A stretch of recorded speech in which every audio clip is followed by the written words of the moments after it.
Hello and welcome to Straight Dude Date Night, a show where two straight dudes go on a date and they review it. My name is David Stallings and I am one of the straight dudes. And I am Ricky Rivera, the other dude. Today, we went on what I would truly consider our first real date together. It was nice. It was a great day we just had. Let me lay it out here for you. I was texting David saying, "Hey man, what movie do you want to go see this week? You know, for the show." Mm-hmm. And he responded to me with "Well, actually, ... left me waiting 5 minutes." He said, "I was actually thinking maybe you'd want to go out with me." Mm-hmm. And to that, I immediately had to, step back for a minute, look at my phone, really contemplate, like, oh my God, what do I say? We're already close, but this was my first time being like that. He approached me. He sent me the text. He said, "So what you thinking?" And I was like, "I guess." Yep, and I got my first real date out of him. He said, "You were my last resort." Yep, but my first option. my last resort, first option. Great way to put it. Yeah. No, it was good. He texted me and asked me. I was like, I don't know how we're gonna make an episode out of it, but I love it. Let's do it. Look, once you said yes, I was like, perfect. This is exactly the kind of episode I want to do. So first off, this episode is sponsored by my mom and dad. They got me season tickets to a theater here, Arizona Broadway Theater. We're not sponsored by them. Would love to be. I love that theater. It's beautiful. And today we just went and saw the production of Joseph and the Amazing Technicolor Dreamcoat. If you're here mainly as a movie person, a movie review person, it's gonna be different. It's gonna be a different episode. You're not going to be able to see this. Maybe you have a local production. It's going to be vastly different than the one that just happened here. So, but hope you enjoy us talking about the production we happen to see. Yeah, and if you live in the Arizona area, I think it goes till November, right? Mm-hmm. Till early November. Yeah. Yeah, go support Arizona Broadway Theater. They're great. Or just any local theater. Any local theater. It's super fun. I love, bro. You know this. I love musicals so much. I've become such a geek over them. Yeah. I remember coming over one time and you had your piano in your living room and I was like, "Oh, you're learning piano?" You said, "I'm actually learning show tunes." So I had to use that keyboard for title of show, which I was in earlier this year. Mm-hmm. And I had to use that. I had to break that out to help me with learning my music as well. Yeah. So luckily, I know how to read sheet music, but I don't know how to play piano well, but I could use that to help me with rehearsing. That's awesome, man.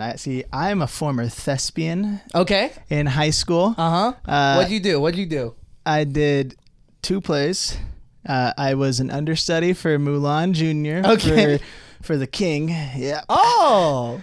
Didn't do anything. I just was there to support the homie. Okay. I think I spent more time in the booth than anything else, which honestly is where I actually like to be. You like being behind the scenes? I love doing the production of stuff. Okay. But I was also in another play called Leaving Ariana, which I know nobody's ever heard of. I have not heard of because it was a student written screenplay. Oh. Which is actually really cool. It's about her mom migrating from Jordan. So that was really... Okay. It was very special and heartfelt. And the only reason she did it was to dedicate it to her mom. And I remember being there for that when her mom came to see it. And she came to rehearsals and all. She even made us dinner one day. Like...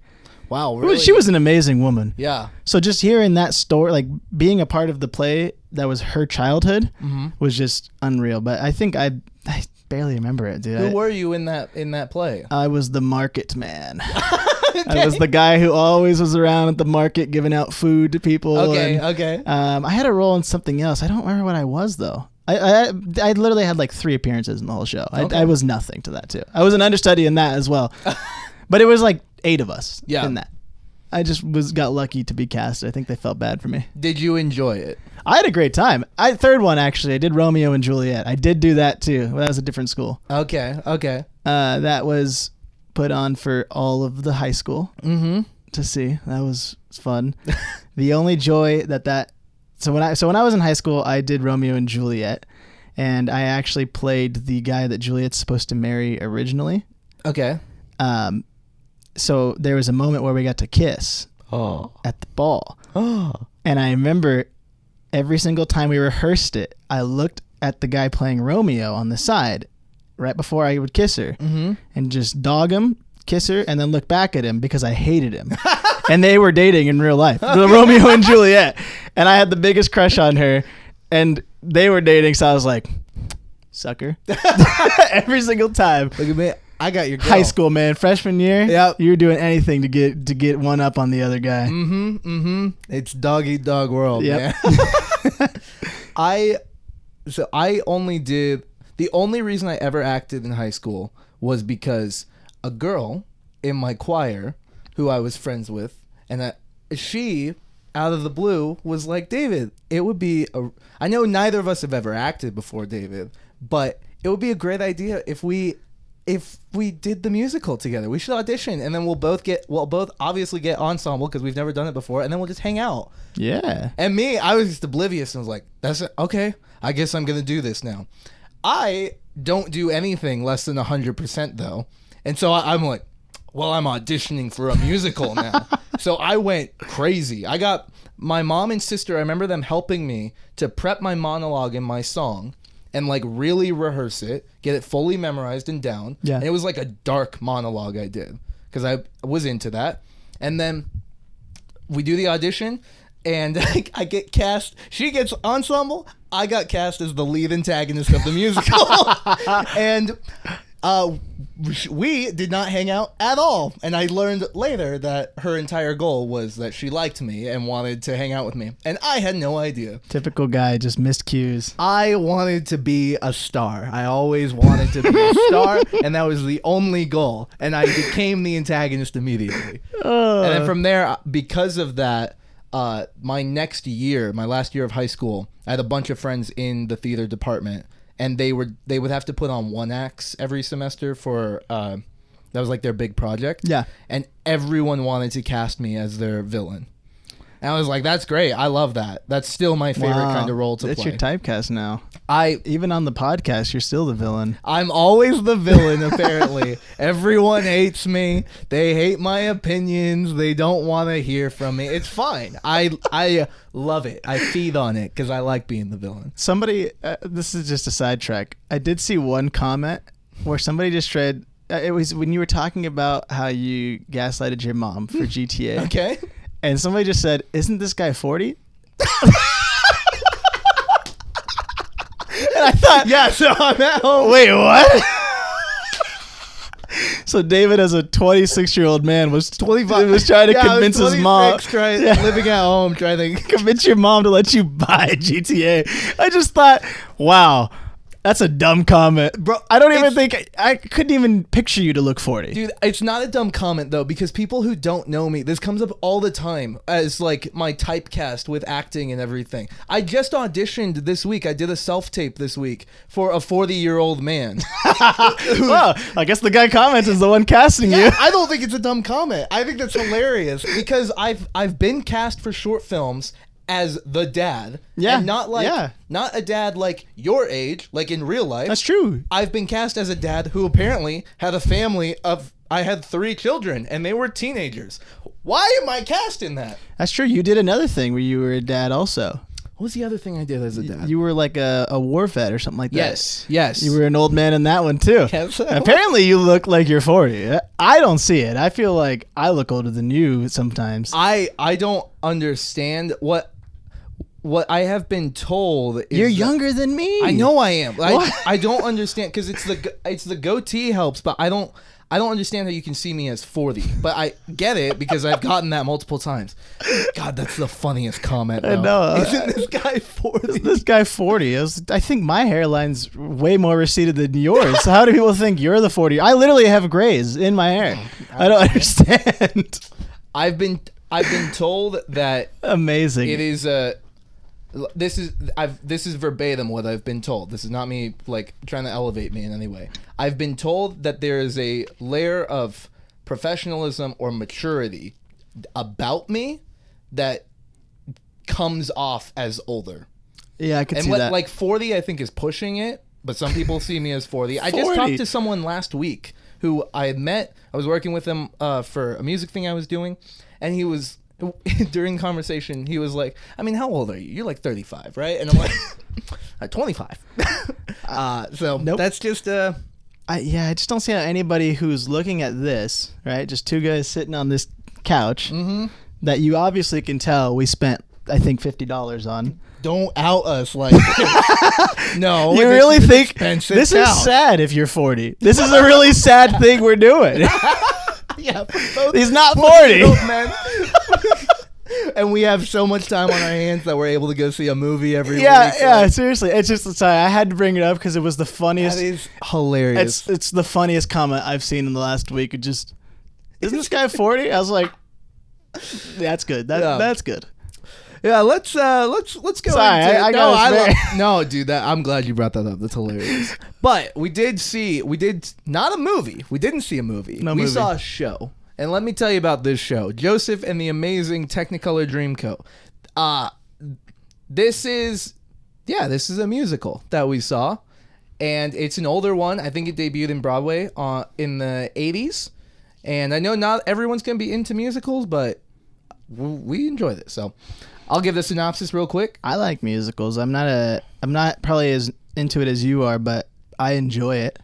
I think the part that a lot of people cringe over, though, is when it's two things. It's when the dancing is happening. Every musical has like a huge dance scene usually. And so those moments, if you're very conscious of yourself, you're like, I'm an adult watching a bunch of other adults dance around ridiculously right now. And there's some people who are in their heads about it. Sometimes I am too. Yeah. But since I've been in it now, and I love this, and I'm very impressed by it now. I am like, no, it's impressive what they're doing. The other thing is there are a lot of people who don't like musicals that are entirely singing. Mm-hmm. That's a huge thing that I've noticed when talking to people. Yeah, I think the dancing thing for me, I don't care as much about. The singing, it's not that I don't enjoy the whole thing being singing. It's just that sometimes I have a hard time following the story because I'm just so into the vibe of the music. Yes. You know, that's the only thing for me. But other than that, I have a great time with musicals usually. So, well, I got so much to say, but we'll go into it. Let me give the synopsis real quick just so people have context.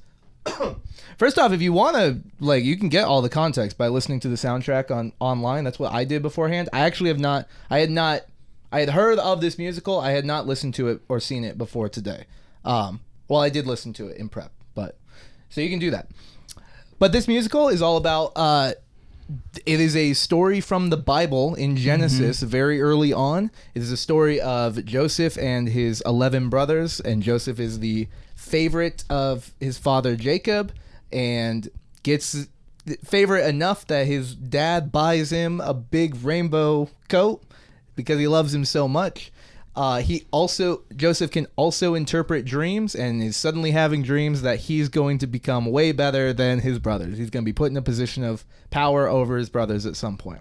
Brothers don't like that, and so they take him, they beat him up, and they throw him in a pit, and sell him into slavery to Egypt. This is all in the Bible, by the way, so you can watch this musical in the Bible. Old ancient Egyptian times. Yeah, I knew the story growing up because of church. I watched it in VeggieTales. Yep. And while in Egypt, he goes from being a slave to stuff. He gets framed for trying to have an affair with his master's wife, put in prison, leading to eventually interpreting the dreams of the other prisoners, and it comes true for them. And then that word gets to Pharaoh, who has a dream that needs interpreted, and Joseph comes in to interpret it, and eventually gets elevated to second in command of Egypt at the time. And famine happens, and all the brothers come and eventually find that the brother they thought they killed and enslaved is actually alive and well. It's a good story, and I think that covers it. That's pretty much it. I mean, if you've heard it's even if you aren't a religious person, I think most people have heard the story. I don't know. This one seems kind of off the beaten path a bit. Like, you have to get into Genesis to start reading up on this one, you know? Yeah. I remember seeing this. I honestly, when I hear this story, and the whole time during the musical, all I was thinking of was VeggieTales. Yeah. I've seen that so many times. Where it's a Western, right? Yeah. Yeah. It's a Western, yeah. And that's why every time they talk about how he's in Egypt, I keep thinking to myself, was it in Egypt? I thought he was a server at a bar. I thought he was just a to server. Madame Blueberry. Yeah. He's a server at the bar and then steals a drink and and goes to not prison. He goes to the sheriff's jail, right? Literally, the whole time. That's all I was thinking. I was like, what? I thought he was a bartender. Now I don't know if then he became mayor of the town.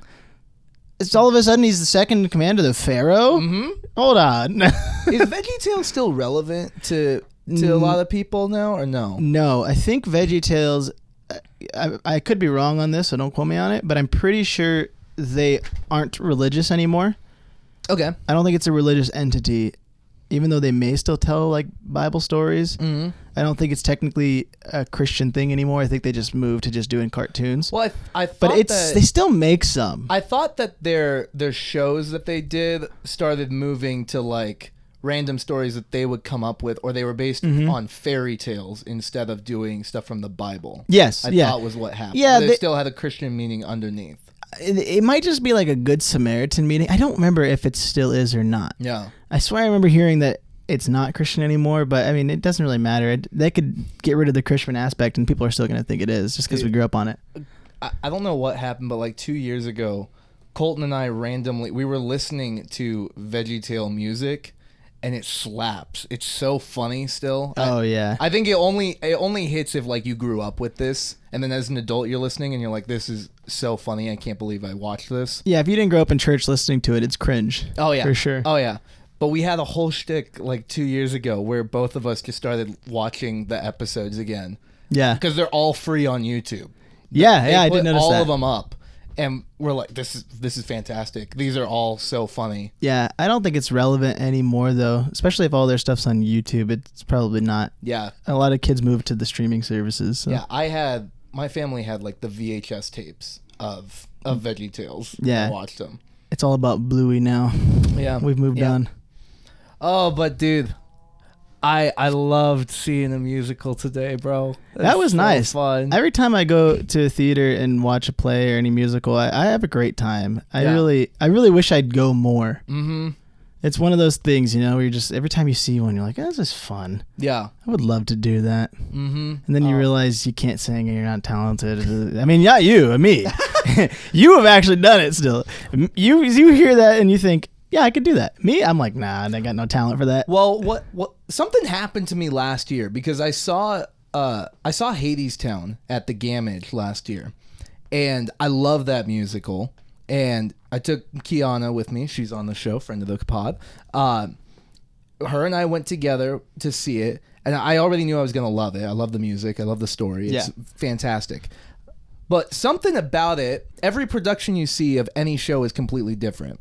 Because it's a different cast, it's a different director, it's a different stage setup, it's completely unique. And that's why I love this so much. But I remember watching it, and there was one person in the ensemble that really stuck out because he was a guy larger than me. He was like a mountain of a man, like 6'6", wow, 250 or bigger, like a lineman was on stage. And he was doing all of these crazy dance routines and singing throughout it. It was extremely impressive. And I remember, because at the time I was only a year into acting and I wasn't sure about trying. I had a perception of like, I would love to do musicals, but I can't do this because of my body type and who I am. I had some insecurity about it. But I saw that, and I saw this guy doing it and just killing it.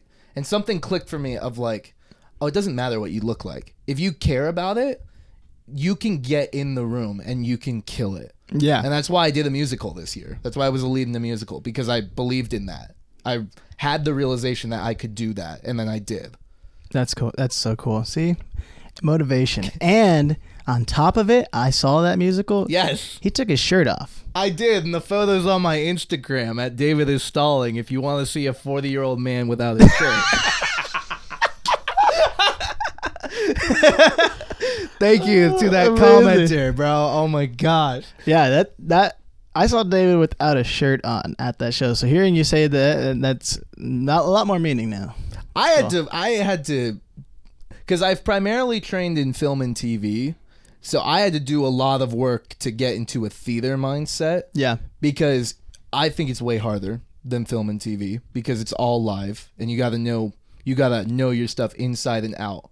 And then you also have to be unapologetically just into your character. Yeah. Which I think is the most impressive thing about today's show was that there are so many people on stage. Half of them don't have clothes on because it's Egypt, and so like main character doesn't have a shirt on the whole time. Ripped. He was ripped. This guy was most of them were ripped. They were crazy ripped. But then they're like doing all of these crazy dances and everything, and it's all wacky, and suddenly a guy is half naked pretending to be Elvis. Like it also ripped. I am so impressed by actors who are able to get into that place and just be like, I'm in front of actual people, and for the next 2 hours, I'm going to be unapologetically fun in this character that I've been cast in. And that's a hard mindset to get into sometimes. Yeah, that'd be so fun to do. See, I don't have a problem with doing any of that. It's the singing aspect. I can't sing. I'm going to bring everybody down. No, you could do it. You could do it. If I could get a non-singing role, I'm there. I would love to be in a play. How are we? We're gonna do Beauty and the Beast. I love that idea. Oh, I could be Le Fou. Le Fou. I'm Gaston. He doesn't need to sing though. That's the thing. He doesn't. He never has a good singing voice. Josh Gad overdoes it, and even then, I still have a great time. Yeah. Oh man. I would love to see you in something, dude. I would do it. I mean, I got no shame in it. Look, you've known me for a while. The shame is this a low bar. Mm-hmm. It does not like I don't really, you know what I mean? Like I'm just me. I don't really care what people think most of the time. Yeah. So whatever. Yeah. The problem is for me is that I don't have the time. It is an investment. Yes. If I didn't have a kid, I would love to, at least at such a young age. Like, maybe when he gets a little bit older, it might be easier to do. Mm-hmm. Maybe even get him involved in it. That'd be fun. Yeah.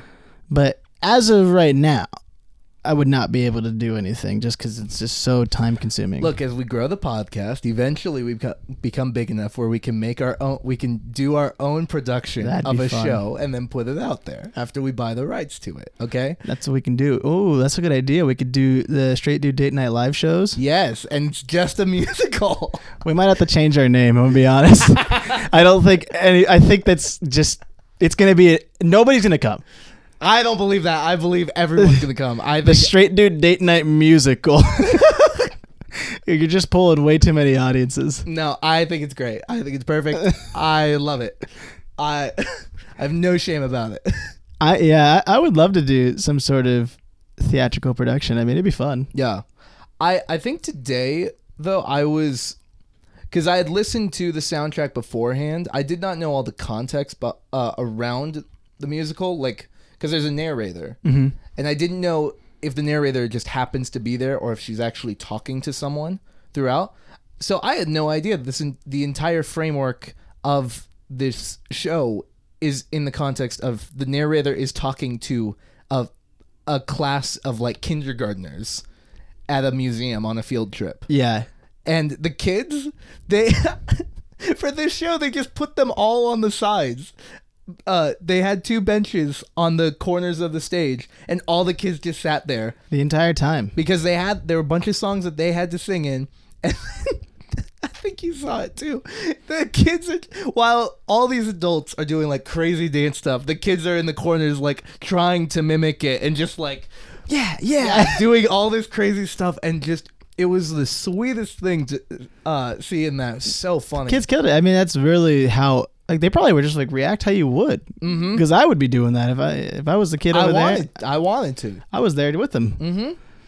You know what's funny is you're the musical nerd, and it's funny because this is one of the only few musicals I've actually seen in person. Yeah, you told me that, bro, and I was like, that's impossible. How did you see this now? Yeah, I actually have seen this musical before. I didn't remember it very well.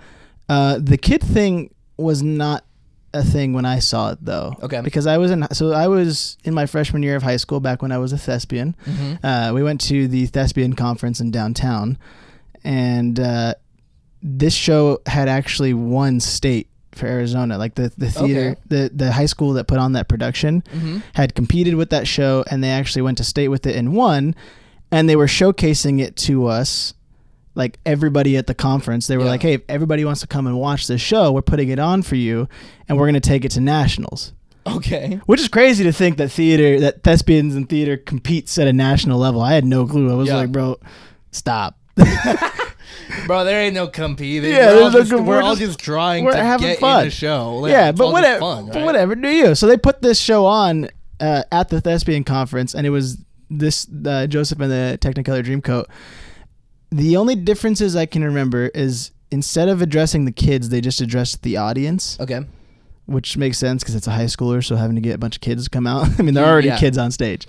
So it was addressing the audience, and some of the music was different. I definitely remember there being a rap song. Yeah, I'm surprised that you said there might have.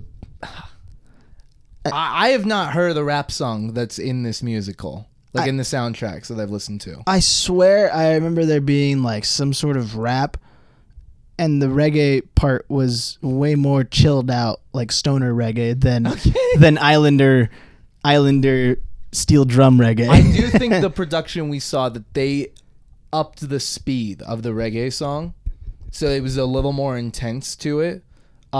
So that may have come off that way. Yeah, that could have been what it was. I don't remember the rap. I barely remember the play. I just remember those two key differences. Obviously, this was 10 times better than the high school production, but they still did a great job. And it wasn't even the full production either, because they had to travel with it. They were like, we don't even have like our sets or anything. Yeah. They had very minimal things that they brought out. Because we didn't. The best part about this thespian conference was it wasn't actually a theater they were performing in. It was just in like the middle of the convention center hall. Oh, wow. So like it was like a makeshift stage, and there was no backdrop. It was just like they were on stage doing it. Wow. With some lights, and there was like a small backdrop to, put the lights onto, but like you could still see the entire room around. Okay. So it was super weird. Yeah, that's fun though. Yeah. It was definitely just a makeshift performance that they did, which I guess this is how they just compete with it. Yeah. I think that's part of the competing is being able to make it up on the fly like that. Man, I do wish I got to do stuff like that. Like I wish that I did go harder into some acting stuff in high school, but I do too. I was a choir nerd. See, I went to online school after freshman year of high school, so that is probably one of the only regrets I have. I wish I had stayed in public school to do theater. Yeah, I probably would have gone further with it. But yeah, once you go to online school, it's just like, man, there's nothing left to do. Look, except play video games all day. Yeah, no, I get it. I did the homeschool before going to high school. I did that from 4th to 8th grade, and then I was like, I remember talking to my parents about it. I'm like, I think I need to go learn how to talk to people. Yeah. If I'm planning to go to college, I think I need to go learn how to talk to people, right? I was like, I guess so, because it was a convenience. It was a convenience for my mom that my sister and I were homeschooled. Yeah, didn't have to go anywhere. So. Yeah, I see. I had a totally different mindset going to online school. For me, it was I can work. So like, true. Like at 14, I had a job. I was like work, and then when I turned 16, at 14 I was working, and then I started working in the kitchen and stuff like that. And I'm working with full-grown adults at 6 a.m. in the morning. Just learning about life as an adult at 16. It was great. So. I remember very different life lessons. I remember there was a guy in high school that I'm still friends with, Austin. You've met him. Who he was the most, and he still is like this to me. He's one of the most interesting men I've ever met. Facts. But we met in high school, and the thing about him is that he was he already had like, what is it, the like early independence thing. He was already on his own basically, and he was like 16. But because of that, he was working while going to high school. He made deals with the teachers to let him just not attend because he also had a full-time job as a banker at the local Bank of America. So he had to get, and the teachers were like, some of them were like, yeah, you're being an adult. Like, yeah, sure. Like, go do it. Yeah, they felt bad almost. Like, you got to pay your bills. Dude, he was relatable. I loved talking to him. I still love talking to him because he's just always been like that, of just independent and just like, I got stuff to do. Like, I'm going to go do it. You can either be on board with me or not. And that's that. I already have the job, so I don't need this. Yeah, the one night I hung out with him, I just thought, there's so much to this guy. There's no way he even grew up in this town. Because he doesn't even live in this country. I was just like, I'm so confused. Dude. It was the most confusing. Like the way you told me how you met him and how you guys hung out versus talking to him, I was like, this is not the same person.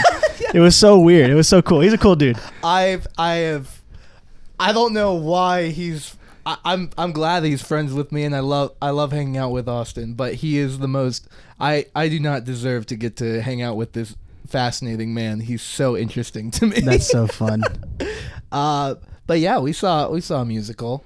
We saw a musical. That's why we're slightly dressed. I've noticed. There was a dress code. I'm like blending in with your wall. No, you're a little darker. Is what that shirt? Good shirt though.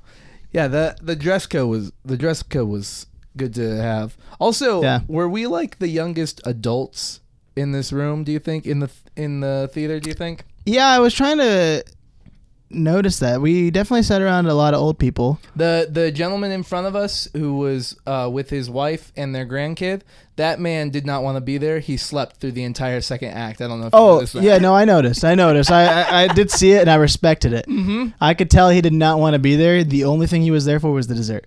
Yes. He chowed down on that cake. During the intermission, this is a dine-in theater as well. I don't think we mentioned that part. No, we didn't mention that.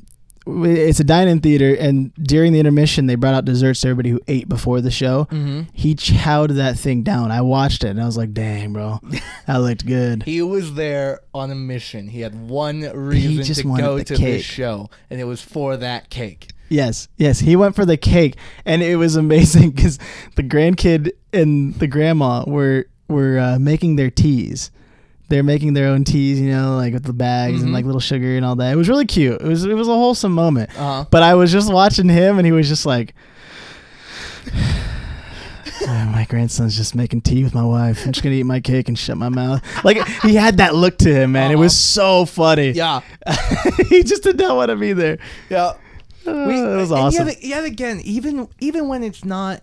Even when not in a movie theater, you and I are the loudest people in the room still. Mm-hmm. Is there something about us? Yeah, it must be. We're just the loud ones in the theater?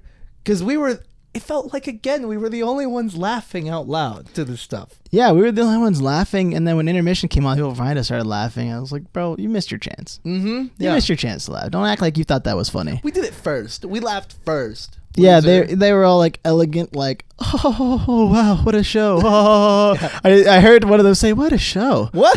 Wow! You heard that thing they said earlier?" I was like, "Bro, I laughed at it. I laughed at it at all, lady." It says it in the playbill. Laugh as you please. Mm-hmm. Hold your applause at the end of the song. Laugh as you please. That's what it says. Yes. I read the thing. Mm-hmm. I know the rules. Mm-hmm. I'm not being a jerk laughing during the show. Mm-hmm. Yeah, that's right. It's good. Yeah, I think it's just because we're the only ones. I think it's because we've done this enough, like seen so many movies that we don't really care about the room etiquette because we know nobody cares. Yeah. Everyone is aware that other people might laugh and you don't have to. It's just such a common thing. You get in your head, you think, oh, I can't laugh out loud at this movie because there's people around me. But in reality, we're all thinking that. And if we all just laughed, nobody's going to mind. Mm-hmm. If it's meant to be funny, it's funny. Though I will say there's a difference with how the audience interaction or the audience interacting with the show does impact the show, I think. Because we did have a cold audience, I think, where like people were not, they were into it, but they weren't like into it. They were as into it as a room full of people above the age of 65 could be. Yeah. It was a matinee showing. We should probably mention that. Mm-hmm. So, it was full. It was full. Yeah. But when we left, the bus was there to pick them up and take them back home. Uh-huh. So I mean, that... Yeah. That gives you the audience that we're doing. So it was as loud as it could be for a lot of older people. But, man, it was awesome. That's still... that's not even... That would be so much fun with a lot of young people. That show is not intended for the older generation, I think. Yeah, it's just so colorful and so fun. Mm-hmm. And it's I view this musical to be a bit more experimental too. I don't know if that's the right word for it. Like there might be. I only became like a huge musical person in the past, like in 2015 and 2016. I really started getting into them. So like I am still a younger person in this world now, but I view this one more experimental. When I listened to it for the first time, the fact that the genre of all the songs kept changing, And I think that's reflective on the fact that it's a metaphor for the Dreamcoat of all the different colors. This is a musical of all these different kinds of songs. But because of that, it felt strange in a way that I don't think people would like it because of that. You go into a musical and you have an expectation of what it's going to be. And so, like, with Hamilton, something like Hamilton, everyone knows you're going in and it's a huge element is hip-hop and rap. Right. It's not going to stray much from that. It may get more into, like, normal musical stuff, but it's not going to go crazy far from it. You listen to Company, and that one, you might not know Company. People might not know Company, I'm sorry. But Company is more of like an older one from Sondheim, and it has a particular vibe to it that is a bit more like orchestral, I would say. Okay. And so the fact that this one changed its vibe so consistently through it felt odd. I enjoyed it, but I don't know if everyone would enjoy it. I think the big thing about that performance, though, that can go so unnoticed or unappreciated is the fact that they do switch genres of music each time. I don't think most people, or I mean, they might, but I think the hardest part of that is the fact that these people have to sing in a different style than they're used to each time. Yeah. You know what I mean? Like having to go from doing a Western to a French style to a reggae style. Like that's three completely different genres to have to switch to, and still being able to perform in all three is impressive. The 11 brothers, every one of their songs, the three that you just named, the Western, the French song, and the reggae ones, insane. They did so good. They really did.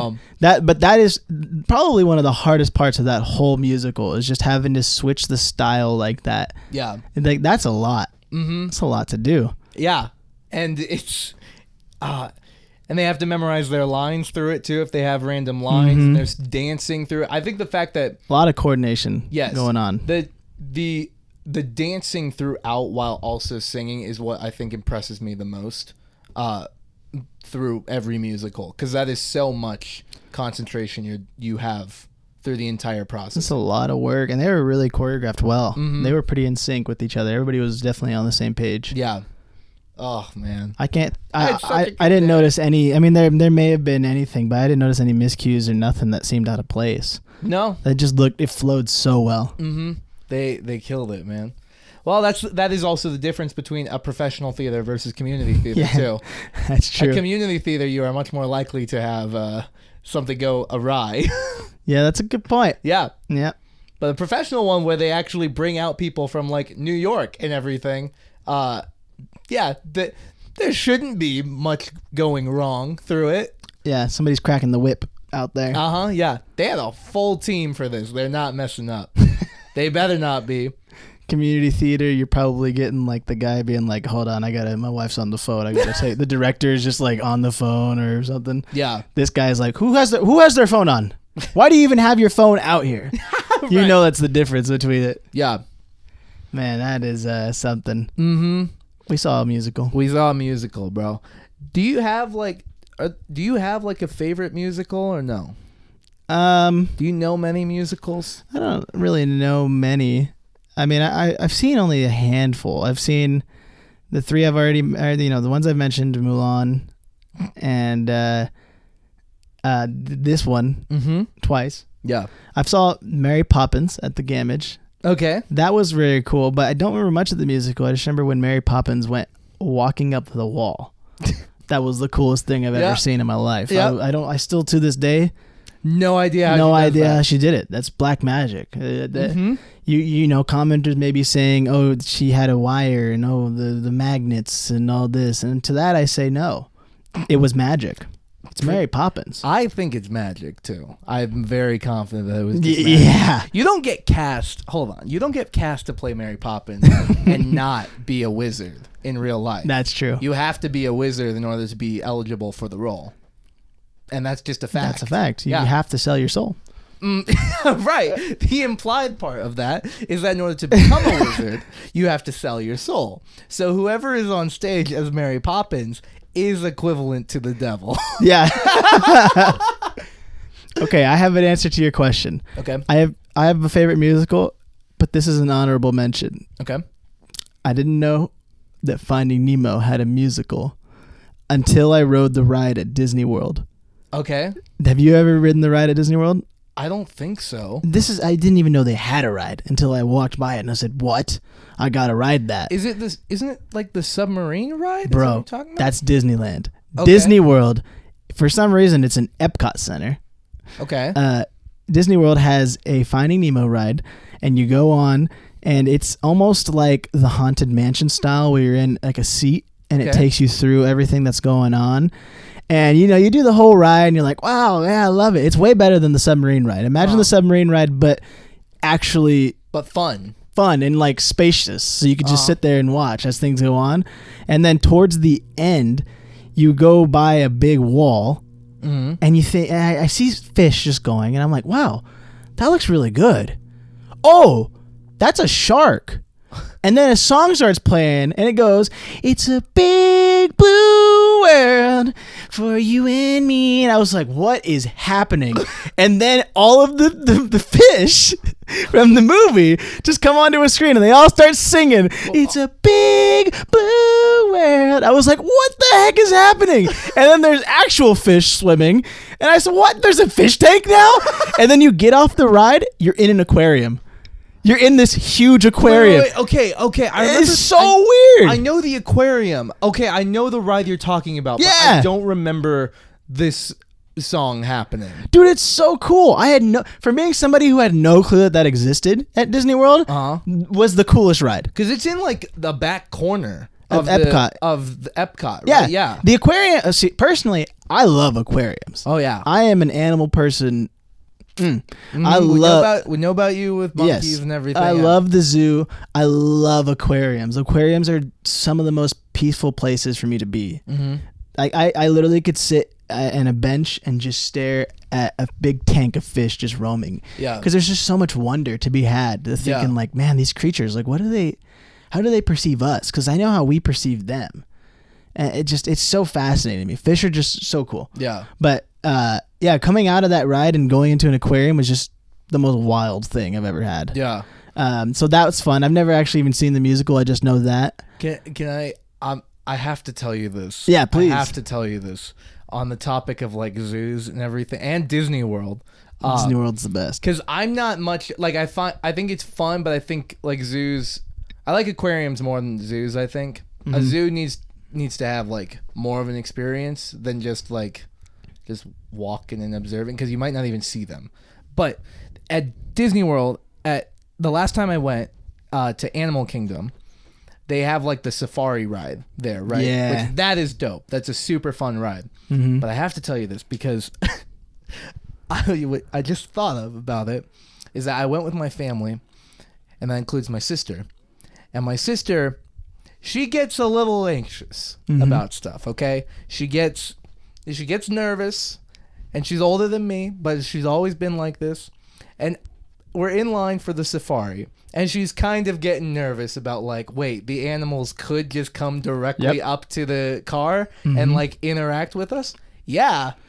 And she's getting scared. Well, I decide to tease her, and I know that she hates big birds, it seems like. So ostriches in particular, or like ostriches, I do know scare her. But before we get up to like go into the car, there's a worker who's like facilitating it. And I'm like, I in front of my sister, I asked this worker, how many times has like an attack happened? And I'm trying to just get Sarah a little on edge. And without missing a beat, this worker goes, "Oh, you mean the ostrich?" What? I immediately get a little nervous of like, you answered that way too quick. The joke has spun around. The ostrich. And Sarah's looking at me. She's fuming now. She's like, I'm not getting on this ride. They just apparently the ostrich attacks. I'm like, I didn't mean the ostrich. Yeah. And she's like, yeah, there's been some incidences with the ostrich. Okay, you can get on now. There has. I mean, because there's a moment where you go by and you see the ostrich eggs. Yep. And they get protective. So sometimes they come up to the car and they start pecking. Yep. Well, Amazing. I felt so bad for my sister. I felt bad I did that. But it's so funny because I also got nervous suddenly. I'm like, you got to be kidding me. It's Disney World. There should not be an animal attack happening, but... Yeah, that ride, it's because they just let the animals roam. I mean, the people have been on that ride for like an hour or two just because an animal will lay in front of the car. Yep. And they don't move it. They just say, yeah, we'll just let it happen. Just here. Sucks to suck. Yep. Sorry, bud. That's what you did. You signed up for. Lucky you to be in the car, and you just get to watch. Yeah, for real. I love that ride. Yeah, Disney World's awesome, man. Yeah. One day we'll take a trip and we'll do like a vlog. That'd be epic. I would love to do stuff like that. That's my goal. I want to do the travel stuff. That's the best. Yeah. To answer your question, I think my favorite musical that I've seen is Tick, Tick, Boom. Does that count? Yes, it does. Okay, cool. Because I love that movie. I assume you're talking about you saw the movie. Yes, I loved the movie. I've never seen it live. I would love to, though. Yeah. That's a great movie. I think it's mostly because of the actor. Andrew Garfield. I love Andrew Garfield. He's incredible. Yeah, he was so good in that. Yeah. I had those songs stuck in my head for weeks. Mm-hmm. I know those songs by heart, bro. I love it. Yeah. 3090 is incredible. The reason I got the keyboard too is because of that musical of watching the movie, and I was like, I want to learn how to play piano again, bro. I want to do this. That musical's awesome, man. Andrew Garfield, to see him go from Spider-Man to that range. That was all. Both those movies came out at like the same time too. Yeah. That was. No, really? Yeah, Tick, Tick, it was Boom. like, I thought that was more recent. No, dude. Tick, Tick, Boom came out the end of November 2021. Spider-Man No Way Home came out December 2021. Wow. It was like a month apart. So wow, that's crazy. Yeah. He had two big films come out. I mean, Spider-Man was the crazy big one.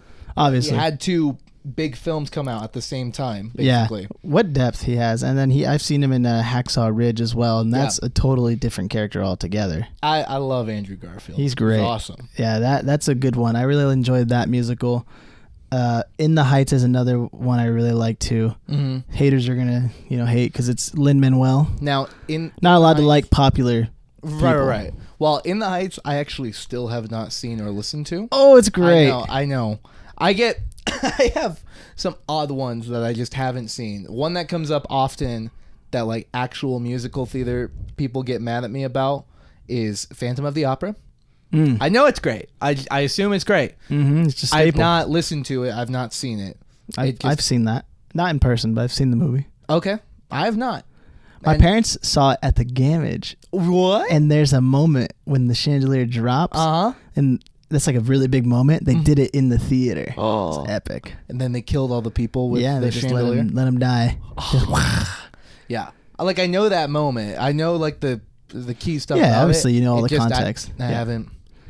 Yeah. But I don't know when we're going to have another musical episode. I got to talk about this one because I don't know if people know about it. Bro, I've learned I am a huge fan of modern musicals. And, like, people don't know a lot of the ones coming out unless they become super popular. Mm-hmm. And one that came out, I heard about this musical because a girl I matched with on Tinder, in her bio, happened to be talking about... Shout out. I don't know who this girl is. In her bio, she mentioned that she was a musical theater person. So I opened the conversation by asking her what her favorite musical was. And she responded, told me her favorite musical. I saw it, and then she blocked me. Wow. But I remembered the musical, and it is my favorite. And I thank that girl from Tinder for that. Wow. Brutal ending, but like, hey, at least she gave you something cool. Yeah. The musical is called Natasha, Pierre, and the Great Comet of 1812. And it is all based on an excerpt. It's about 50 pages from the book War and Peace. Okay. And it's all based around, it's all like Russian nobles and this crazy love affair going on. And it's basically a glorified party, and it's a great musical, and it's the first musical that Josh Groban starred in. Oh, interesting. And I watched the interviews of him talking about it. Josh Groban has been courted to like come do theater on Broadway for years, and he's wanted to do it, but he was very adamant about he did not want to come on Broadway to replicate someone else's work of a different actor. Interesting. He did not want to come in just as a good singer to portray like a Gaston. Because we've already seen that. He was adamant that he was not going to come do it until there was a brand new role for him. And he's the he's the leading man in this musical. And he's incredible. Interesting. Yeah. That is an interesting fact, huh? It's a huge recommendation I give to everyone if you have any interest in musicals, because it's so much fun. And the first opening song, for me, it caught me immediately. I was like, this is great. I'm going to have to check that out. That sounds awesome. Yeah. Natasha Pierre and the Great Comet of 1812. There you go. Wow. Yeah.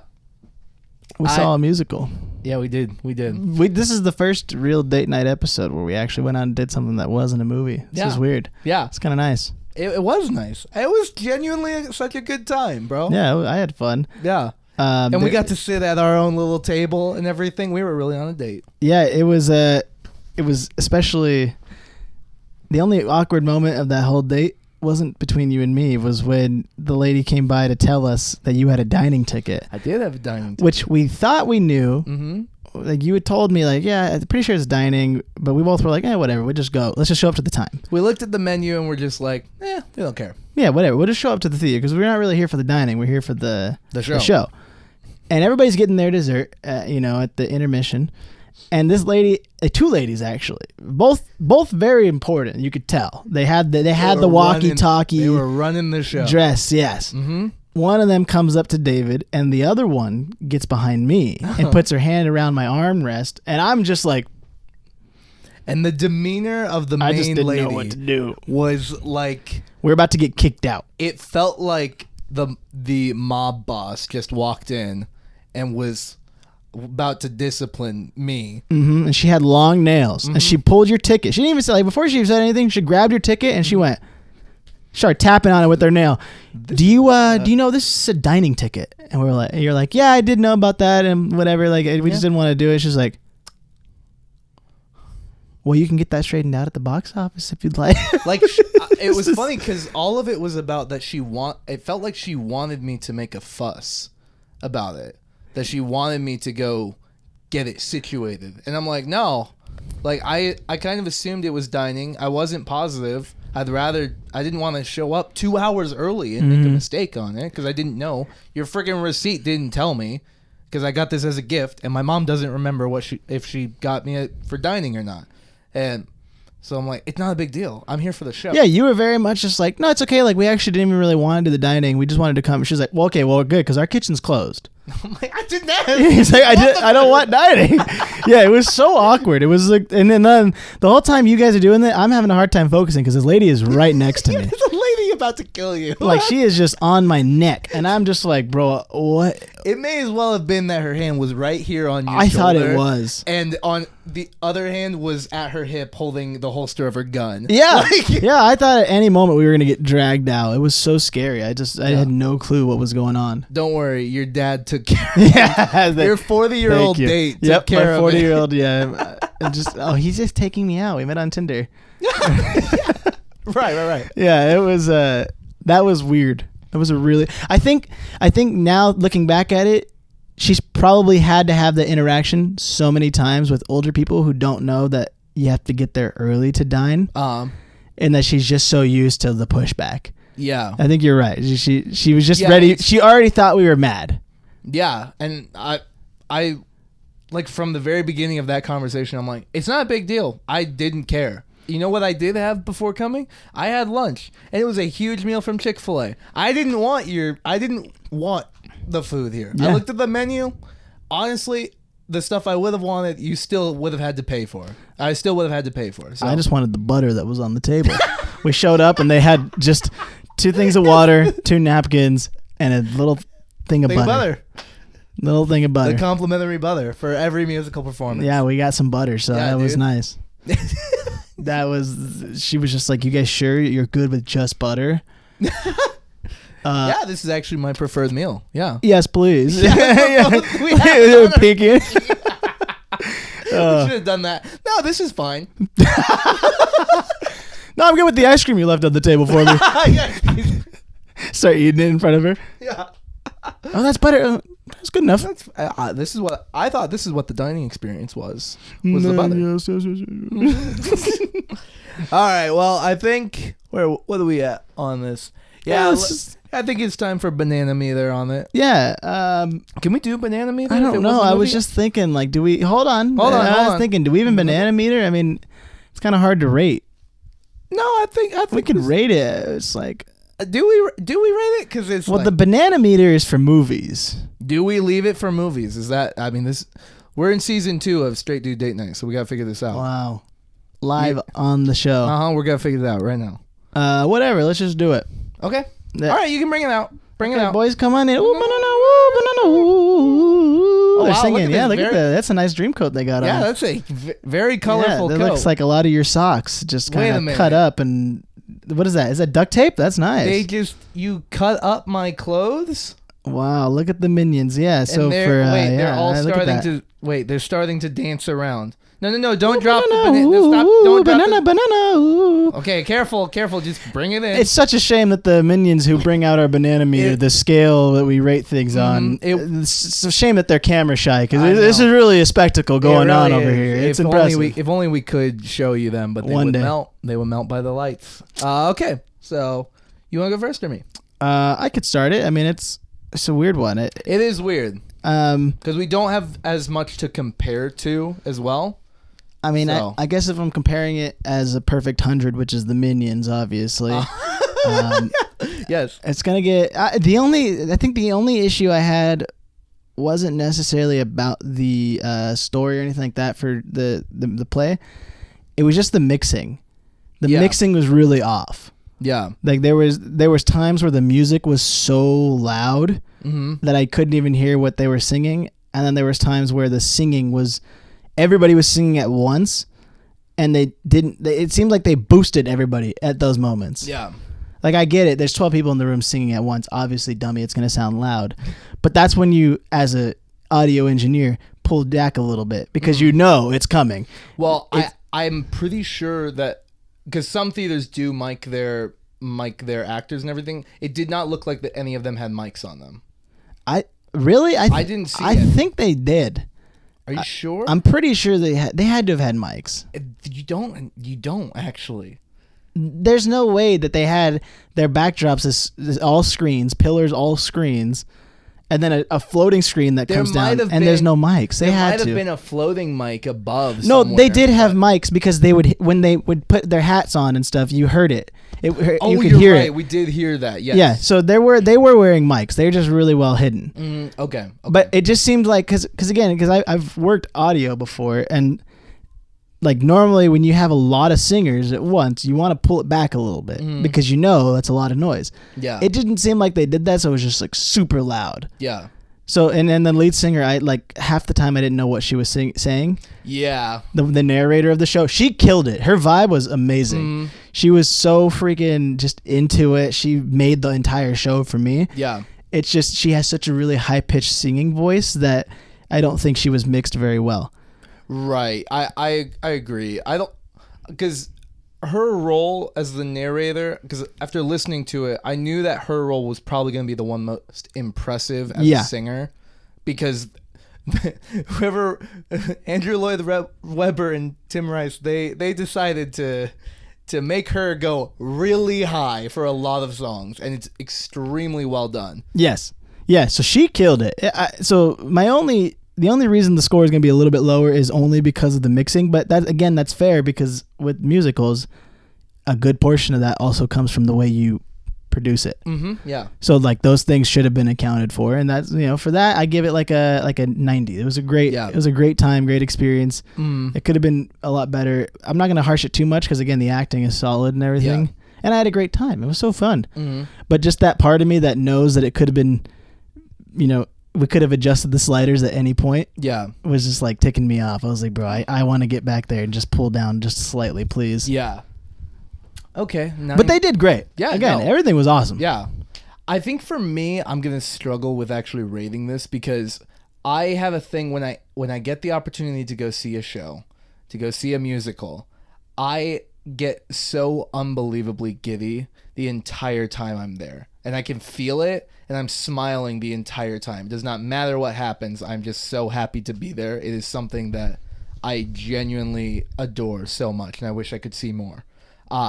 So I think I have to rate this just based on like comparing it to musicals that I do love, right?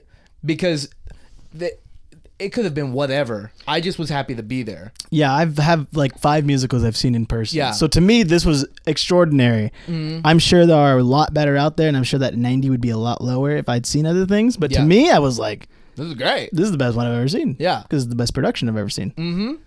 So I loved all of the experimental side of the musical that I talked about, where like it's a ton of different genres. I think it comes through better actually seeing it rather than listening to the soundtrack like I did. So I adored that. I loved that so much.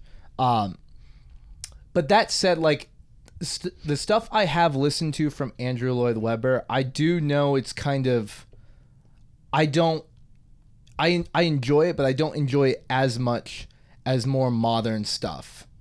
And that is just a bias that I have. But I still really liked it. So I think I would give this like an 85 on it. Wow. Yeah. Because it's so fun, and these guys just killed it. But it's not about whether or not the actors did well. It's more about like the musical itself for me. This is more of a rating of just like it could have been any version of the production. Yeah, I had a great time all around. I think the story is just so simple to tell. I mean, it's just so fun. Yeah. That's the other thing too. You know, it's not necessarily, you can't harsh them in any way on the story. It's more so a presentation, because the story exists. Mm-hmm. You know what I mean? Like, if you want to modify the story, then we can rate it. Well, that's the thing, is that like, so Andrew Lloyd Webber also made Jesus Christ Superstar, which is a little bit, I don't know if you've heard that one. No, but I've heard the name. I don't know nothing about it. It's all about the story of Jesus leading up to him on the cross, but it's all from Judas's perspective. And so it's awesome. really interesting, but because of that, the musical is also a little bit like, there are some opinions that show up in it because it's from this perspective. So they kind of make Jesus look a little weird, and some people don't like that. But so that said, the reason I bring that up, Andrew Lloyd Webber made Jesus Christ Superstar, and he made Joseph and the Dreamcoat. The thing that I noticed about this one is that there is no opinions in the story at all. It's all just what does the Bible say? Yeah. That's written there. So that's what we put in, and that's it. Yeah, I didn't necessarily see this as, I wouldn't say that this is like a Christian showing or anything like that. Literally all I understood this as is they just read a story from the Bible and just saw it as a story. Yep. That's all it is. Like, it's just I don't think that there's a deeper correlations, you know what I mean? Yeah. So that was cool. Like, that is fun. Yeah. But obviously, as somebody like I just enjoy it no matter what. I mean, tell it like a story. That's fine, because it is a fascinating story. Yeah. Whether you believe in that stuff or not, it's still a good story. So. Yeah. Oh man, I'm so glad we did this today. It's such a good day. It was fun. All right, well, we did it. We saw a musical. We branched out. We did it. Mm-hmm. Thank you guys so much for listening to Straight Dude Date Night. We do hope you enjoyed this kind of different episode. If you haven't already, be sure to like, comment, and subscribe to the YouTube channel. And if you listen to the podcast version, leave a review on Spotify or Apple Podcasts. Tell a friend about the show. Follow us on X, Instagram, and TikTok too. We do all that stuff. So, and thank you so much for supporting us, and we're glad that you're here and you like the show. Thank you. Bye. Bye.